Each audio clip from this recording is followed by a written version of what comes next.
El espacio del ensayo es por supuesto un espacio de encuentro siempre, de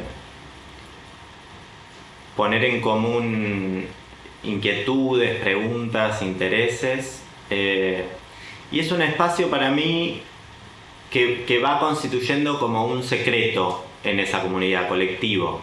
Me parece muy importante el secreto como motor, como complicidad, como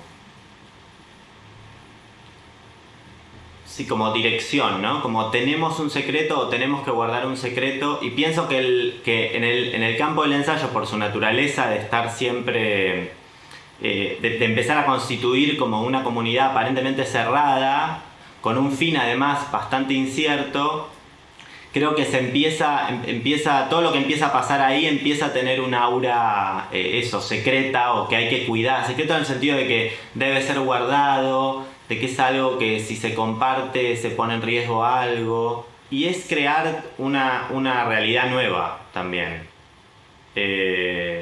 como empezar a confiar en una comunión con un grupo de personas, o con una persona, o con lo que fuere, para poder pensar sobre algo. Pienso también en el ensayo como el género literario ensayo también, ¿no? Como un artefacto que sirve para compartir una serie de inquietudes o de observaciones sobre tal o cual tema, como una profundización de un pensamiento, que en el caso de las artes escénicas tiene de interesante que es colectivo y que se va desplegando en base a ese secreto que va configurando esa comunidad.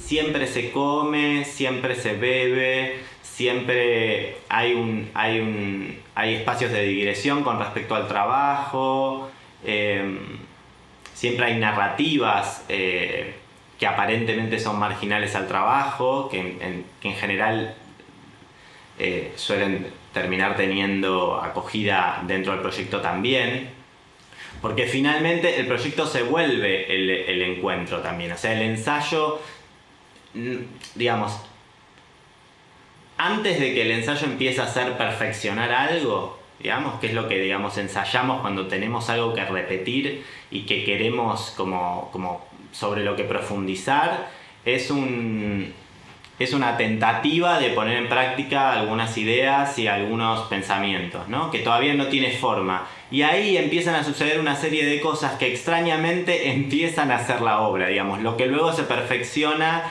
es ese primer encuentro y el modo en el que ese primer encuentro se va desplegando. Hoy a la mañana usted me saludó. A mí me pareció bien. Iba con la guitarra al hombro. Es un buen gesto saludar. Pero que toque tanto es una vergüenza, la verdad. Todo el tiempo no me deja pensar. Hágame el favor, terminen alguna vez. Para de tocar.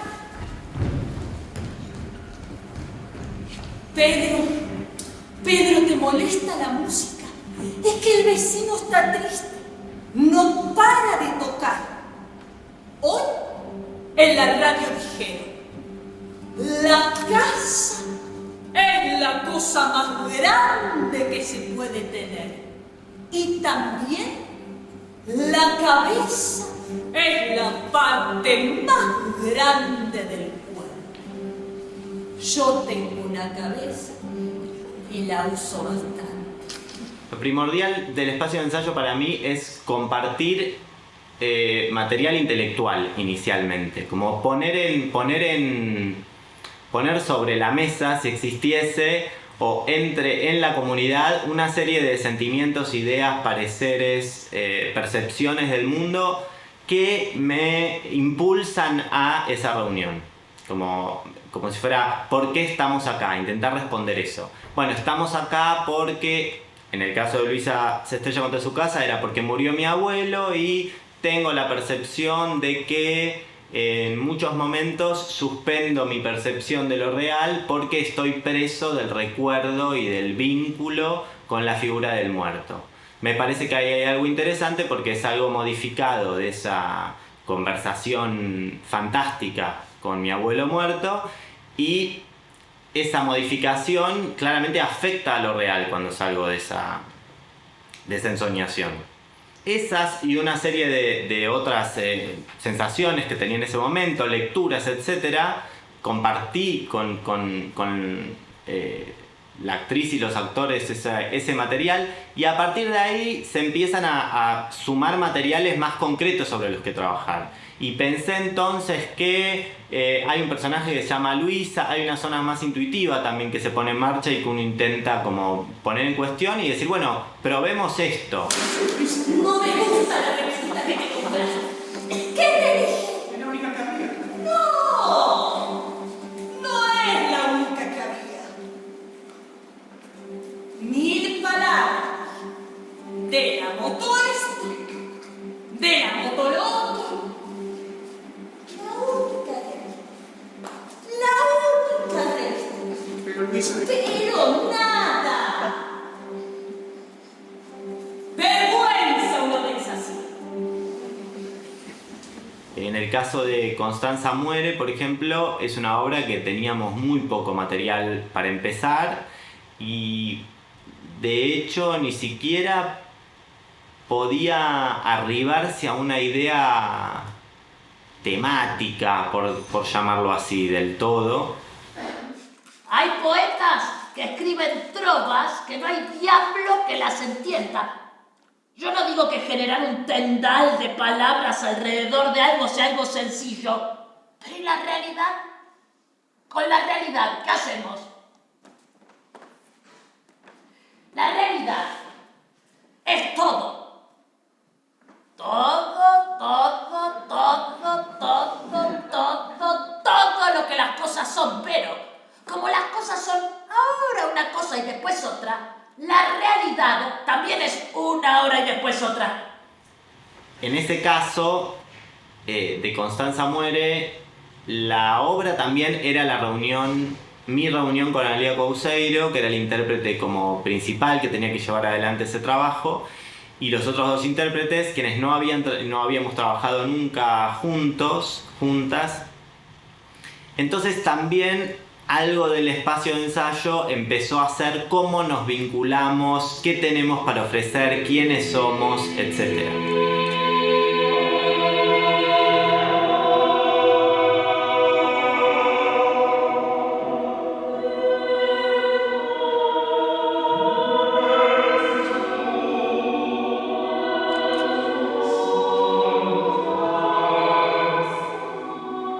Una performance que hice en Mar del Plata con Valentín Pellish, un compositor, donde teníamos solo 2 días para trabajar con un ensamble vocal de 8 intérpretes, de 8 cantantes, en un espacio patrimonial de la ciudad de Mar del Plata, que es el oratorio del espacio Unzué. Y en ese caso fue muy diferente porque entonces ensayar fue directamente ir a probar una estructura, una partitura. No solo por el carácter musical del trabajo, sino porque también era sobre un plano de un espacio concreto sobre el que trabajar, evaluar posibilidades, seleccionar, organizar una estructura. Era lo más parecido para mí a un trabajo clásico.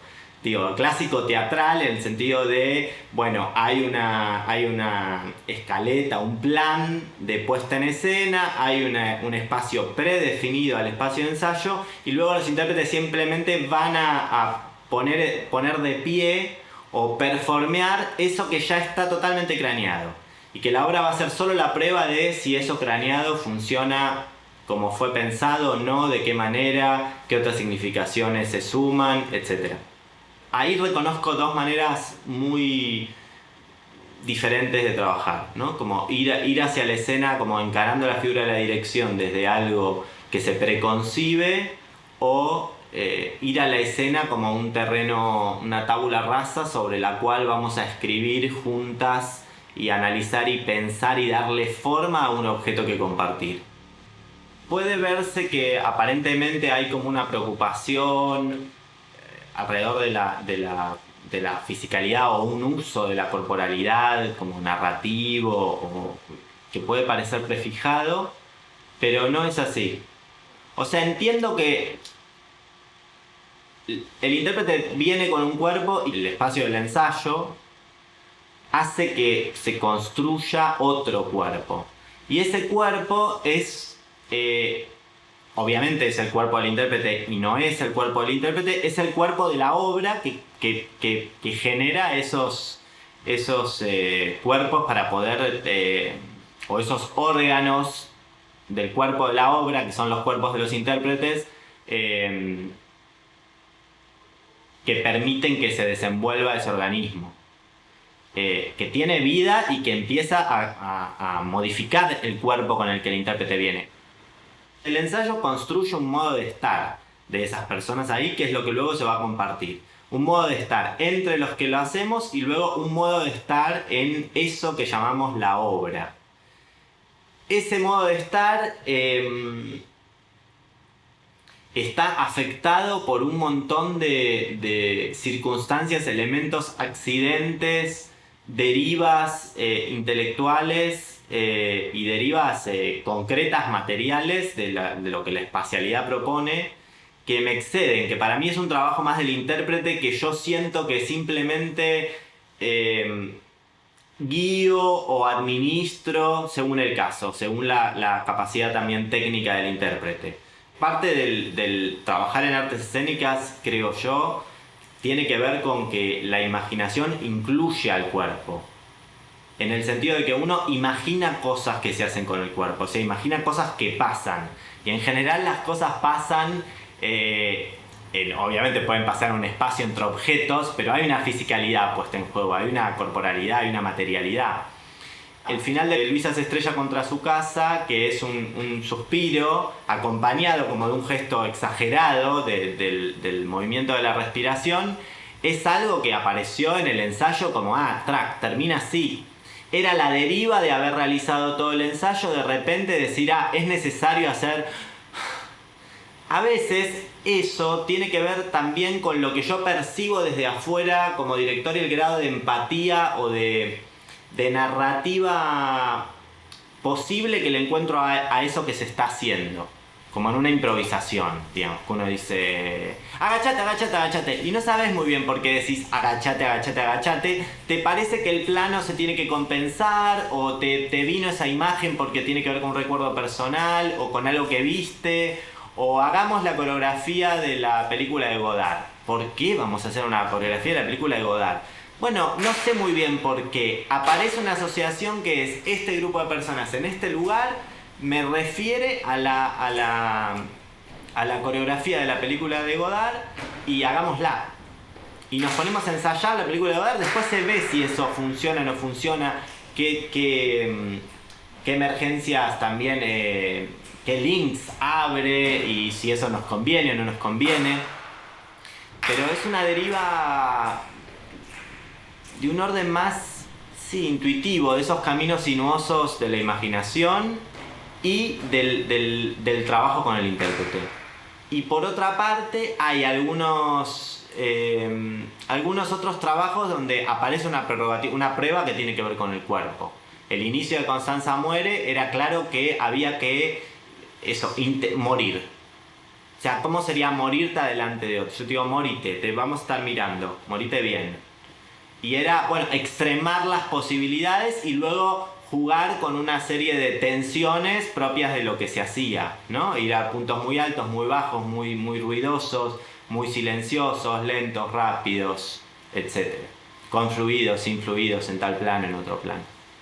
Y pensaba también en un gesto físico, por ejemplo, que apareció en también casi el final de Constanza muere, donde la intérprete principal, Analía, trabajaba mucho con las manos durante toda la obra. O sea, tiene una ductilidad muy grande física y las utilizaba mucho durante toda la obra.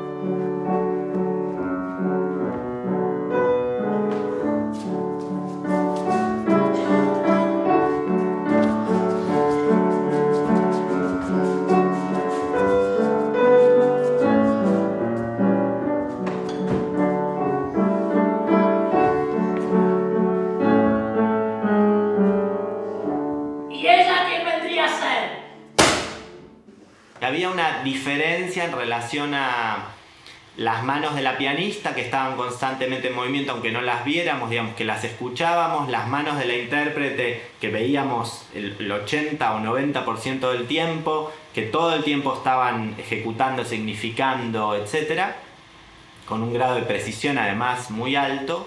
El tercer intérprete, que era el que interpretaba una suerte de figura fantasiosa de la muerte, no usaba tanto las manos.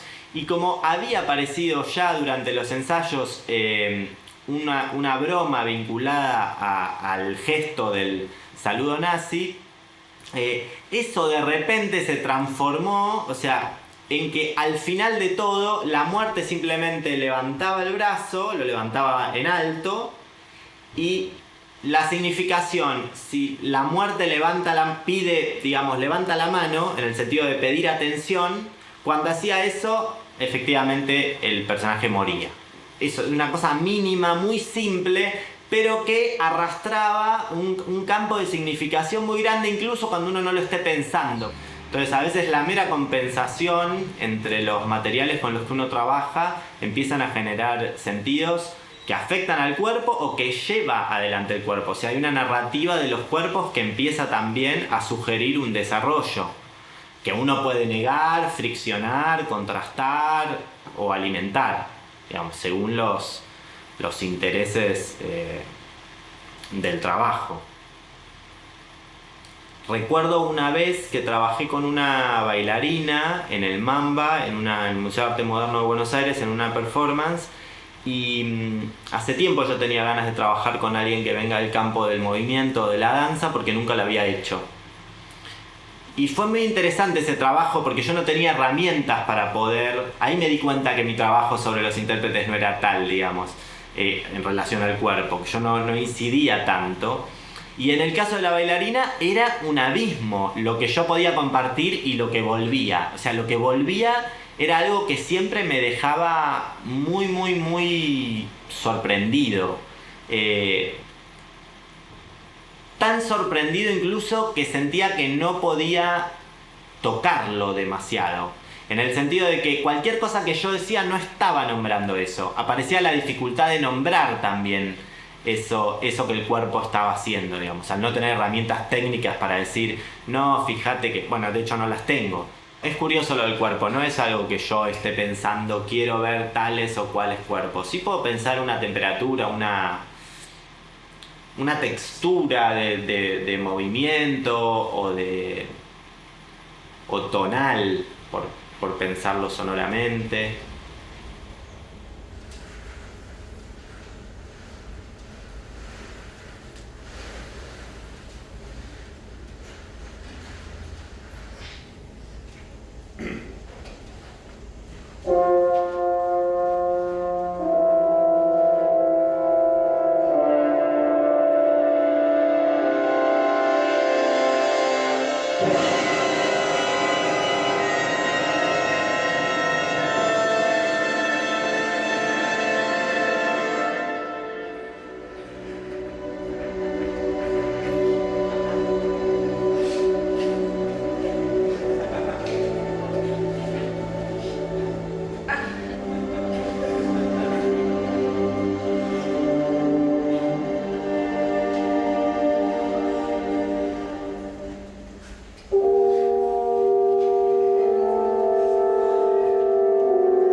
El artificio me parece inherente al teatro. Hay una operatoria que es siempre artificial, digamos. Yo me voy a sentar a ver algo que trabaja sobre ciertas herramientas, disciplinas acumuladas por años, que incluyen tradiciones como el realismo, que son tradiciones muy cercanas todavía, digamos, que no tienen más de siglo y medio, 2 siglos. Puedo leer los gestos realistas en el teatro como una respuesta a ese propio artificio, digamos, como una búsqueda, una línea de fuga para salir de una serie de artificios instituidos o de formas instituidas. Ahora bien, en mi trabajo, mi percepción de lo real o de lo realista es que los intérpretes están ahí haciendo teatro. Cuanto más eso pueda ponerse de manifiesto, exhibirse en una peluca, exhibirse en el exceso de un gesto, en el despliegue exacerbado de tal o cual despliegue físico, mejor, porque creo que ese es mi campo de trabajo, digamos, no mejor porque me parezca mejor, sino porque me parece que ahí, en ese juego intenso, es donde se constituye también una suerte de empatía más contemporánea, donde quien ve no va a sumergirse en la ficción como en un medio audiovisual o como en otras narrativas, no se va a despegar del mundo, sino que va a estar a una distancia de un cuerpo en un lugar determinado, en una ciudad determinada, en una época determinada, donde el intérprete va a ejecutar una serie de acciones que van a ampliar el campo real, por decirlo así, o potenciar posibilidades para ese real que se está compartiendo, en base a una serie de técnicas, herramientas, disciplinas que conoce o que maneja con mayor o menor expertise. A lo que me refiero es que el realismo en el teatro está dado en el convivio, lo que se llama el convivio, en esa convivencia de quien mira y quien está ahí. Entonces todo ese juego de artificio, de magia que aparece, tiene que ver con justamente multiplicar eso de lo real o de lo que el poder de una época instituye como real y que lo compartimos como para poder seguir adelante con nuestras vidas, y a estallarlo, hacer mostrar que tiene otras posibilidades, que hay otras realidades posibles de compartir para nuestros cuerpos. Por eso esas exacerbaciones y esos gestos artificiales a veces pueden tener que ver con demostrar que hay un artificio puesto en juego en ese intercambio entre quien mira y quien interpreta, ejecuta, acciona, practica. Y a veces también esa exacerbación del gesto puede tener que ver con ampliar las posibilidades de lo que ese cuerpo creemos puede hacer, o creemos puede significar, o creemos es. Una función no puede ser su propio argumento debido a que el signo funcional contiene ya la figura primitiva de su argumento y no puede contenerse a sí mismo. Es bien curioso y azaroso el modo en el que los espacios del ensayo y luego los restos de esos espacios del ensayo constituyen el espacio de una obra. Por lo general suelo llevar muchas cosas al ensayo. En un momento bromeaba con que dirigir para mí es cargar cosas, porque todo el tiempo para mí es llevar cosas al ensayo, ver si se puede dejar algo en el espacio de ensayo, volver a traerlo a casa, volver a llevarlo. Ando siempre cargado cuando dirijo, literalmente. Esos objetos que uno lleva al ensayo pensando en que configuren una espacialidad o participen de una espacialidad o se relacionen con los cuerpos o generen tensiones entre los cuerpos en muchos casos, son de lo más variados. A veces tienen que ver con pruebas, con resonancias de la temática que se está trabajando, de lo que se viene acumulando, más los sucesos de mi vida personal, más los hechos del contexto sociohistórico. Es una combinación bien curiosa donde la imaginación selecciona elementos que por alguna razón parecen condensar alguna carga de sentido posible. Ejemplo, en Mar del Plata, cuando estábamos trabajando con los intérpretes, yo estaba obsesionado con el pan lactal. Me parecía que el pan lactal era algo bellísimo, que tenía una textura, que remitía a una cantidad de imágenes de la vida, de muchas maneras, hasta la película de Cher, donde comían sándwiches que hacían con forma de estrella que había visto cuando era chico, hasta el pan con manteca, o el picnic, o la vacación. El pan lactal, el canto lírico, el ensamble vocal y el oratorio del siglo XVII organizaba una combinatoria que para mí era interesante. Entonces terminó habiendo una escena donde los cantantes, mientras escuchaban como un pianista invitado tocaba un armonio muy antiguo que había en el oratorio, comían pan lactal simplemente. Las pelucas de mis obras en muchos casos tienen que ver con agitar el espacio de ensayo también. No hay una predecisión de esto tiene que verse con una peluca o tal intérprete tiene que usar una peluca, sino bueno, a ver, probemos con una peluca, a ver qué pasa, digamos, a falta de recursos para decir que todas las peinadoras de nuestra producción te peinen de tal o cual manera. El vestuario es algo que también traslado mucho, que pruebo, que me interesa probar, porque creo que el ensayo es el campo de trabajo más profundo, más real en el que reconozco mi trabajo, digamos, donde uno tiene la libertad para ir y presentar materiales sin la necesidad de que constituyan alguna unidad, ¿no? Todavía, o algún entramado visible. Entonces ahí esa libertad es simplemente como poder arrastrar cosas del mundo real y mirarlas de otro modo, o ponerlas en otros contextos que las resignifiquen.